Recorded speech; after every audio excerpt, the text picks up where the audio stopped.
Freilich and Chanukah. We are learning Mishna Yevamos, Perek Gimel, Chapter 3, Mishna Aleph, Mishna 1. Before we begin our learning today, today's day of learning has been sponsored by the Golner and Stern families for Shana Cyril Bas Azriel, Rachel Golner's mother, whose yahrzeit is today, and for Shalom and Eretz Yisrael. Shana Cyril Bas Azriel and the Shomer should have an aliyah. Amen. Okay, so now we had a little break from some of the more complicated cases of Yevamos, but it's time to get back. But today's case won't be, what shouldn't be as complicated as they will get as we go further on in this parak. So just want to let you know, what you're in for. All right, so Mishnah Aleph, Mishnah 1. Okay, here's the first case. Arba Achin, 4 brothers. 1, 2, 3, 4. Shnayim mehen shnesuim shtei achayos. 2 of them are married to 2 sisters. That's not so hard. 4 brothers, 2 are married to 2 sisters. Umeisu anasuyim es achayos. The 2 brothers married to the 2 sisters both died. They both died without children. Now, in this case, there's no questions, there's no doubts. We're not getting into doubts here, right? We know 2 of the 4 brothers were married to 2 sisters. Those 2 sisters both fall to Yibam to both brothers.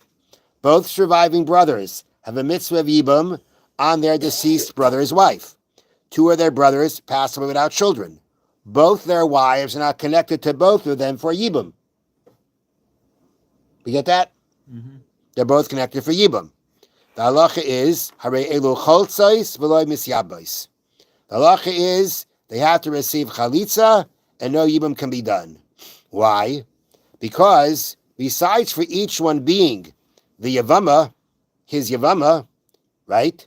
She's also the sister of her Yevama, right? Each sister, right, is connected to each brother for Yibam. They both have that connection. So not only do they have the mitzvah of Yibam themselves, they are the sister of the woman who has a connection of Yibam to him, right? Both sisters are connected to both brothers. So each sister is now the sister of the woman connected to him for Yibam. And that, the Rabbanan said, the halacha is that I shouldn't say Rabbanan, the halacha for that is that the woman connected for Yibam is like your wife, and her sister is like your wife's sister. And therefore, we say in this case, choltzos v'lo misyabos. They get a chalitza and not Yibam, right? Because each one that you're going to go over to try to do Yibam to, because, hey, it's your brother's wife, but it's also the sister of your other brother's wife. That makes her the sister of the woman connected to you for Yibam. Can't do Yibam on her. Now, here's another. Now I'm going to tell you a very important point. And this is brought down here on the bottom, in number 2. Okay? And it starts like this. Now, first of all, as they say, however, since the Zekuka sister is only rabbinic prohibition, they still need chalitza, right? Since the whole idea that the woman connected for Yibam, her sister, is forbidden, that's a rabbinic prohibition. She can't go scot-free. She needs chalitza. You can't do Yibam, but you got to do chalitza.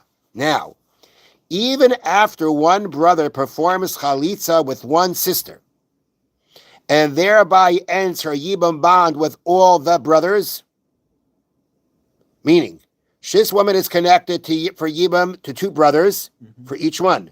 Now, if one goes and does Yibam to one of the women, so now that woman's Yibam bond to any of the brothers is gone. It's gone. So now, if let's say the first brother does chalitza, why can't the next brother do Yibam? The woman he does Yibam on is for sure his sister-in-law. She's not the sister of the other woman connected to him for Yibam, because that woman's not connected for Yibam anymore. So how about the second one doing Yibam? So here's the halacha, a very important halacha to keep in mind, because it's going to come up. If a woman falls to if a situation of Yibam occurs, right? And the woman at one point is forbidden for you to do Yibam on, that gives her the status of your brother's wife, who is an erva. That now becomes your brother's wife, who there's no mitzvah of Yibam to. she's considered like an erva. She's considered your sister-in-law where there is no yibum, who's a 100% erva. Once a woman hits that kind of status, even according to rabbinic law, once there's no yibum, there's no more yibum. Once she hits the point that she becomes your sister-in-law who is asur to yibum on, like an erva, like your brother's wife who's an erva, you cannot do yibum on her anymore. So even though in this case, so what was the case for each woman? Each woman had a problem. She was the sister of the zekuka, the sister of the woman connected for yibum. But now by one brother doing chalitza on one of the sisters, she's not connected to yibum anymore. She has no connection anymore. So her sister now is no more the sister of the woman who was connected to you. She's not connected anymore. She's not the sister of the woman connected to you. So there's no more reason to say no yibum. The answer is, you still can't do yibum. Because once there was a point that she was asur to do yibum on, because she was the sister of the zekuka, you can't do yibum anymore, even if that reason goes off. Okay? So therefore, the Mishnah says, both these women have chalitza, not yibum. Now, the Mishnah continues. Let's say each one went and married. Instead of doing chalitza, each one went over to a sister-in-law and took her and did yibum, and took her as a wife and did yibum. Okay, now, at the end of the day, she's connected to you for yibum. She was forbidden to you to do yibum on because of rabbinic prohibition that she's the sister of the woman connected to you for yibum. But you went and you did yibum. You did it. So you're married. Right? According to Torah law, she has a connection to yibum for you, so you're married. So what do you do now? Says the Mishnah, if they went and got married, they have to divorce them. They're not allowed to stay married to them. Even though it comes out at the end that everything is done, everything's done, it's all over. Not only the yibum daraisa took place, the zikuk fell off. But again, these were women that it was forbidden to do yibum on. Once they were forbidden to yibum on, even though the yibum takes place, you're not allowed to stay married. Okay? Now, this may sound a little bit different than something we learned previously when your two brothers weren't supposed to do yibum on two sisters, and they did it anyway. We said they can stay married. Yeah. In that case, that was a case where there was a suffix, right? The whole question about whether they can marry or not was because of a doubt. When the question is only because of a doubt, which means each one of them could have been married kosherly, we don't take them away. But in this case, they for sure couldn't get married, each one of them. And therefore, we say, they have to divorce them. Rabbi Eliezer says, the first part of the Mishnah said as a fact, without any argument, if both men marry the sisters, they got to divorce them. Rabbi Eliezer says, no, it's an argument. It's an argument between Beis Shammai and Beis Hillel. Beis Shammai say, after the fact that you married them, Yekaimu. You can leave them. They can keep them as wives. Beis Hillel say they have to divorce them. So the Tana Kama, the first part of the Mishnah says there is no argument; they have to divorce them. According to the second half of the Mishnah, according to Rabbi Eliezer, there's an argument between Beis Shammai and Beis Hillel as to whether they can remain married or you have to divorce them. Okay? Nu, ask a question. How come? Beis Hillel. Okay, all right. We have a problem here, or a discrepancy, or some kind of an issue. And it comes out, typically, the one who's more strict is Beis Shammai. Yeah. And Beis Hillel is more lenient. And here we have it the opposite way. Mm-hmm. Okay? Now, there are only certain specific cases where we know that. The Masechta Eidos brings down which ones.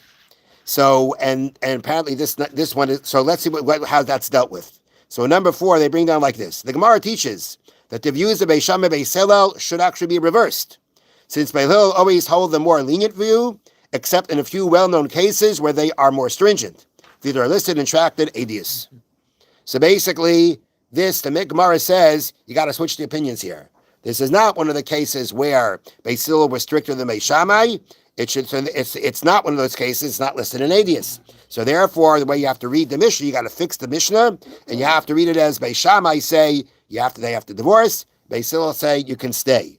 But again, what still comes out of the Mishnah is that the first opinion of the Mishnah said there's no argument. Everybody agrees you got a divorce. According to Rebbe Lezer said it's a machlokes, and Beis Hillel was the more lenient one to say they can remain married. Okay, so the Chofetz Chaim was talking about where you are speaking lashon hara because you are telling you're degrading someone in a lack of equality, and the quality we're talking about right now is one where you're saying the person is not so smart, not so wise, not so knowledgeable. He's not a chacham. Okay, so now the Chofetz Chaim says like this: if you say that about someone, that is lashon hara. The davar zeh the hainu ma'ashamak shalom mishmein amalis. Such a thing as you go out and you take away, you say about a person he's lacking a quality. You didn't say anything wrong about the person. You just said he's lacking a quality. Mm-hmm. Still, that's lashon hara. Why? The haloi kasav Rambam perak rishon the aves v'zel l'shoinei. The Rambam writes in the first parak of aves. It's not meaning it's not what he brings out. It sounds like it's the only way he's bringing it down from the Rambam's commentary on Perkei Aves. V'lashon hara hu sipa rois adam amumav. Lashon hara is when you tell about the evils of the bad part, the evils of a man and his blemishes. And you deride him in any possible way that is derogatory or derisive. Even if he's actually lacking it. So right now, the Chofetz Chaim, he brings one quote of the Rambam. The Rambam says, what's lashon hara? You speak anything bad about a person.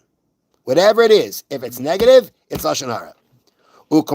Okay, now he brings on the Rambam in Hilchas Deis. Lashon hara nikra davar shegayrim if yisvadizeh lanoshim. Lashon hara is if you say something about someone that if it becomes known to others, shegayrim that what you said will cause yisvadizeh lanoshim. If other people will hear about it, it will cause now lahazik loy to damage the person you're speaking about. Begufay, bodily, monetarily, or as to cause him suffering, to cause him distress, or to frighten him.